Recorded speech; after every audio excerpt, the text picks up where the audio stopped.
وقال رجل مؤمن من آل فرعون يكتم إيمانه أتقتلون رجلا أن يقول ربي الله وقد جاءكم بالبينات من ربكم وإن يك كاذبا فعليه كذبه وَإِن يَكُ صَادِقًا يُصِبْكُم بَعْضُ الَّذِي يَعِدُكُمْ إِنَّ اللَّهَ لَا يَهْدِي مَنْ هُوَ مُسْرِفٌ كَذَّابٌ۔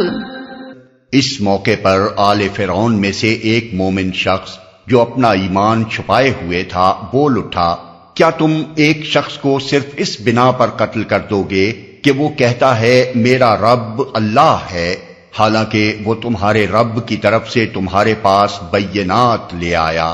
اگر وہ جھوٹا ہے تو اس کا جھوٹ خود اسی پر پلٹ پڑے گا، لیکن اگر وہ سچا ہے تو جن ہولناک نتائج کا وہ تم کو خوف دلاتا ہے ان میں سے کچھ تو تم پر ضرور ہی آ جائیں گے۔ اللہ کسی ایسے شخص کو ہدایت نہیں دیتا جو حد سے گزر جانے والا اور کذاب ہو۔ بینات لے آیا یعنی اس نے ایسی کھلی کھلی نشانیاں تمہیں دکھا دی ہیں جن سے یہ بات روز روشن کی طرح ظاہر ہو چکی ہے کہ وہ تمہارے رب کا بھیجا ہوا رسول ہے۔ مومن آل فرعون کا اشارہ ان نشانیوں کی طرف تھا جن کی تفصیلات اس سے پہلے گزر چکی ہیں۔ اسی پر پلٹ پڑے گا، یعنی اگر ایسی سری نشانیوں کے باوجود تم اسے جھوٹا سمجھتے ہو تب بھی تمہارے لیے مناسب یہی ہے کہ اسے اس کے حال پر چھوڑ دو، کیونکہ دوسرا احتمال اور نہایت قوی احتمال یہ بھی ہے کہ وہ سچا ہو اور اس پر ہاتھ ڈال کر تم خدا کے عذاب میں مبتلا ہو جاؤ۔ اس لیے اگر تم اسے جھوٹا بھی سمجھتے ہو تو اسے تعرض نہ کرو۔ وہ اللہ کا نام لے کر جھوٹ بول رہا ہوگا تو اللہ خود اس سے نمٹ لے گا۔ قریب قریب اسی طرح کی بات اس سے پہلے خود حضرت موسیٰ علیہ السلام بھی فرعون سے کہہ چکے تھے۔ وَإِن لَّمْ تُؤْمِنُوا لِي فَاعْتَزِلُونِ، الدخان آیت 21۔ اگر تم میری بات نہیں مانتے تو مجھے میرے حال پر چھوڑ دو۔ یہاں یہ بات نگاہ میں رہنی چاہیے کہ مومن آل فرعون نے گفتگو کے آغاز میں کھل کر یہ ظاہر نہیں کیا تھا کہ وہ حضرت موسیٰ پر ایمان لے آیا ہے، بلکہ ابتداً وہ اسی طرح کلام کرتا رہا کہ وہ بھی فرعون ہی کے گروہ کا ایک آدمی ہے اور محض اپنی قوم کی بھلائی کے لیے بات کر رہا ہے۔ مگر جب فرعون اور اس کے درباری کسی طرح راہ راست پر آتے نظر نہ آئے تو آخر میں اس نے اپنے ایمان کا راز فاش کر دیا، جیسا کہ 5ویں رکوع میں اس کی تقریر سے ظاہر ہوتا ہے۔ کذاب، اس فقرے کے 2 مطلب ممکن ہیں، اور غالباً مومن آل فرعون نے قصداً یہ ذومانی بات اسی لیے کہی تھی کہ ابھی وہ کھل کر اپنے خیالات ظاہر کرنا نہیں چاہتا تھا۔ اس کا ایک مطلب یہ ہے کہ ایک ہی شخص کی ذات میں راست روی جیسی خوبی اور کذب و افطرا جیسی بدی جمع نہیں ہو سکتی۔ تم علانیہ دیکھ رہے ہو کہ موسیٰ ایک نہایت پاکیزہ سیرت اور کمال درجے کا بلند کردار انسان ہے۔ اب آخر یہ بات تمہارے دماغ میں کیسے سماتی ہے کہ ایک طرف تو وہ اتنا بڑا جھوٹا ہو کہ اللہ کا نام لے کر نبوت کا بے بنیاد دعویٰ کر بیٹھے، اور دوسری طرف اللہ اسے اتنے اعلیٰ درجے کے اخلاق عطا فرمائے۔ دوسرا مطلب یہ ہے کہ تم لوگ اگر حد سے تجاوز کر کے موسیٰ علیہ السلام کی جان لینے کے درپے ہوگے اور ان پر جھوٹے الزامات عائد کر کے اپنے ناپاک منصوبے عمل میں لاؤ گے تو یاد رکھو کہ اللہ تمہیں ہرگز کامیابی کا راستہ نہ دکھائے گا۔ یا قوم لکم الملک اليوم ظاہرین فی الارض فمن ینصرنا من بأس اللہ ان جاءنا قال فرعون ما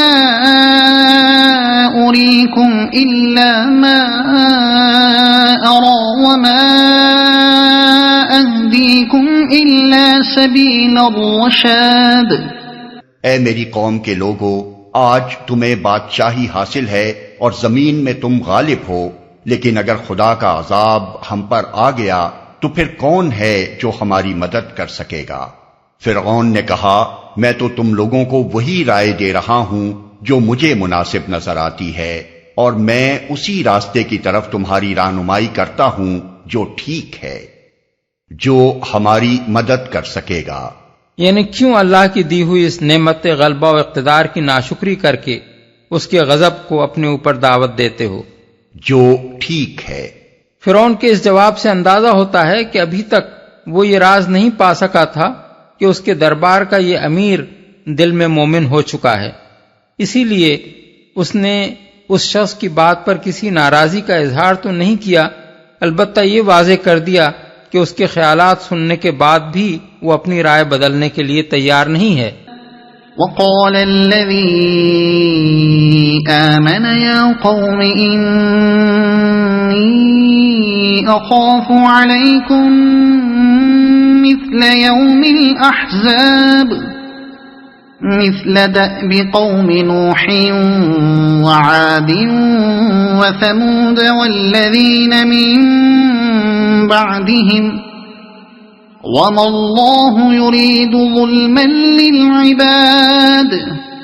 وہ شخص جو ایمان لایا تھا اس نے کہا اے میری قوم کے لوگو، مجھے خوف ہے کہ کہیں تم پر بھی وہ دن نہ آ جائے جو اس سے پہلے بہت سے جتھوں پر آ چکا ہے، جیسا دن قوم نوح اور عاد اور سمود اور ان کے بعد والی قوموں پر آیا تھا،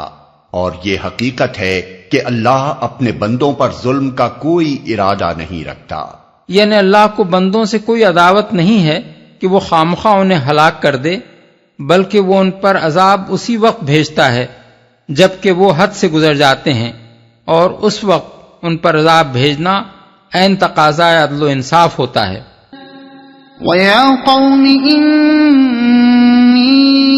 أَخَافُ عَلَيْكُمْ يَوْمَ التَّنَادِ يَوْمَ تُوَلُّونَ مُدْبِرِينَ مَا لَكُمْ مِنَ اللَّهِ مِنْ عَاصِمٍ وَمَنْ يُضْلِلِ اللَّهُ فَمَا لَهُ مِنْ هَادٍ۔ اے قوم، مجھے ڈر ہے کہ کہیں تم پر فریاد و فغاں کا دن نہ آ جائے جب تم ایک دوسرے کو پکارو گے اور بھاگے بھاگے پھرو گے، مگر اس وقت اللہ سے بچانے والا کوئی نہ ہوگا۔ سچ یہ ہے کہ جسے اللہ بھٹکا دے اسے پھر کوئی راستہ دکھانے والا نہیں ہوتا۔ وَلَقَدْ جَاءَكُمْ يُوسُفُ مِن قَبْلُ بِالْبَيِّنَاتِ فَمَا زِلْتُمْ فِي شَكٍّ مِّمَّا جَاءَكُمْ بِهِ حَتَّى إِذَا هَلَكَ قُلْتُمْ لَن يَبْعَثَ اللَّهُ مِن بَعْدِهِ رَسُولًا كَذَلِكَ يُضِلُّ اللَّهُ مَنْ هُوَ مُسْرِفٌ مُرْتَابٌ الَّذِينَ يُجَادِلُونَ فِي آيَاتِ اللَّهِ بِغَيْرِ سُلْطَانٍ أَتَاهُمْ كَبُرَ مَقْتًا عِندَ اللَّهِ وَعِندَ الَّذِينَ آمَنُوا كَذَلِكَ يَطْبَعُ اللَّهُ عَلَى كُلِّ قَلْبِ مُتَكَبِّرٍ جَبَّارٍ۔ اس سے پہلے یوسف تمہارے پاس بینات لے کر آئے تھے، مگر تم ان کی لائی ہوئی تعلیم کی طرف سے شک ہی میں پڑے رہے۔ پھر جب ان کا انتقال ہو گیا تو تم نے کہا اب ان کے بعد اللہ کوئی رسول ہرگز نہ بھیجے گا۔ اسی طرح اللہ ان سب لوگوں کو گمراہی میں ڈال دیتا ہے جو حد سے گزرنے والے اور شکی ہوتے ہیں، اور اللہ کی آیات میں جھگڑے کرتے ہیں بغیر اس کے کہ ان کے پاس کوئی سند یا دلیل آئی ہو۔ یہ رویہ اللہ اور ایمان لانے والوں کے نزدیک سخت مبغوض ہے۔ اسی طرح اللہ ہر متکبر و جبار کے دل پر ٹھپا لگا دیتا ہے۔ اللہ کوئی رسول ہرگز نہ بھیجے گا۔ یعنی تمہاری گمراہی اور پھر اس پر ہٹ دھرمی کا حال یہ ہے کہ موسیٰ علیہ السلام سے پہلے تمہارے ملک میں یوسف علیہ السلام آئے، جن کے متعلق تم خود مانتے ہو کہ وہ بلند ترین اخلاق کے حامل تھے، اور اس بات کا بھی تمہیں اعتراف ہے کہ انہوں نے بادشاہ وقت کے خواب کی صحیح تعبیر دے کر تمہیں 7 برس کے اس خوفناک قحط کی تباہ کاریوں سے بچا لیا جو ان کے دور میں تم پر آیا تھا، اور تمہاری ساری قوم اس بات کی بھی معترف ہے کہ ان کے دور حکومت سے بڑھ کر عدل و انصاف اور خیر و برکت کا زمانہ کبھی مصر کی سرزمین نے نہیں دیکھا، مگر ان کی ساری خوبیاں جانتے اور مانتے ہوئے بھی تم نے ان کے جیتے جی ان پر ایمان لا کر نہ دیا، اور جب ان کی وفات ہو گئی تو تم نے کہا کہ اب بھلا ایسا آدمی کہاں پیدا ہو سکتا ہے۔ گویا تم ان کی خوبیوں کے معترف ہوئے بھی تو اس طرح کہ بعد کے آنے والے ہر نبی کا انکار کرنے کے لیے اسے ایک مستقل بہانہ بنا لیا۔ اس کے معنی یہ ہیں کہ ہدایت بہرحال تمہیں قبول نہیں کرنی ہے۔ اسی طرح بظاہر ایسا محسوس ہوتا ہے کہ آگے کے یہ چند فقرے اللہ تعالیٰ نے مومن آل فرعون کے قول پر بطور اضافہ و تشریح ارشاد فرمائے ہیں۔ کوئی سند یا دلیل آئی ہو، یعنی اللہ تعالیٰ کی طرف سے گمراہی میں انہی لوگوں کو پھینکا جاتا ہے جن میں یہ 3 صفات موجود ہوتی ہیں۔ ایک یہ کہ وہ اپنی بدعمالیوں میں حد سے گزر جاتے ہیں، اور پھر انہیں فسق و فجور کی ایسی چاٹ لگ جاتی ہے کہ اصلاح اخلاق کی کسی دعوت کو قبول کرنے کے لیے وہ آمادہ نہیں ہوتے۔ دوسرے یہ کہ انبیاء علیہم السلام کے معاملے میں ان کا مستقل رویہ شک کا رویہ ہوتا ہے۔ خدا کے نبی ان کے سامنے خواہ کیسے ہی بینات لے آئیں مگر وہ ان کی نبوت میں بھی شک کرتے ہیں، اور ان حقائق کو بھی ہمیشہ شک ہی کی نگاہ سے دیکھتے ہیں جو توحید اور آخرت کے متعلق انہوں نے پیش کیے ہیں۔ تیسرے یہ کہ وہ کتاب اللہ کی آیات پر معقولیت کے ساتھ غور کرنے کے بجائے کج بحثیوں سے ان کا مقابلہ کرنے کی کوشش کرتے ہیں، اور ان کج بحثیوں کی بنیاد نہ کسی عقلی دلیل پر ہوتی ہے نہ کسی آسمانی کتاب کی سند پر، بلکہ از اول تا آخر صرف ضد اور ہٹ دھرمی ہی ان کی واحد بنیاد ہوتی ہے۔ یہ 3 عیوب جب کسی گروہ میں پیدا ہو جاتے ہیں تو پھر اللہ اسے گمراہی کے گڑھے میں پھینک دیتا ہے جہاں سے دنیا کی کوئی طاقت اسے نہیں نکال سکتی۔ دل پر ٹھپا لگا دیتا ہے، یعنی کسی کے دل پر ٹھپا بلا وجہ نہیں لگا دیا جاتا، یہ لعنت کی مہر صرف اسی کے دل پر لگائی جاتی ہے جس میں تکبر اور جباریت کی ہوا بھر چکی ہو۔ تکبر سے مراد ہے آدمی کا جھوٹا پندار جس کی بنا پر وہ حق کے آگے سر جھکانے کو اپنی حیثیت سے گری ہوئی بات سمجھتا ہے، اور جباریت سے مراد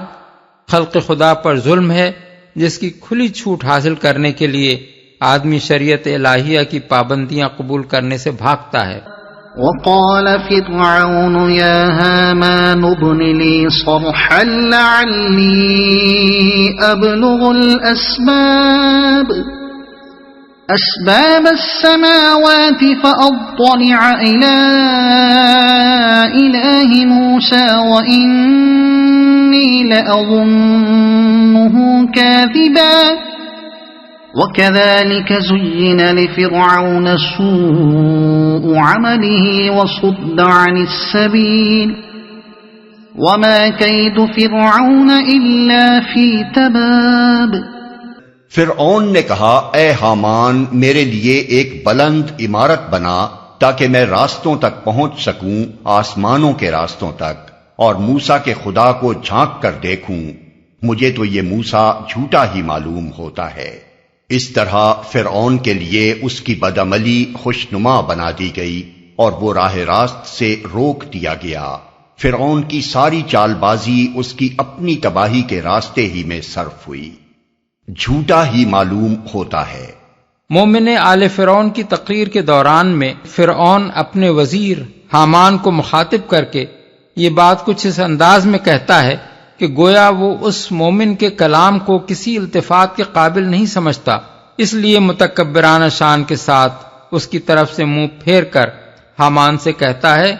کہ ذرا میرے لیے ایک اونچی عمارت تو بنوا، دیکھوں تو صحیح کہ یہ موسیٰ جس خدا کی باتیں کر رہا ہے وہ کہاں رہتا ہے۔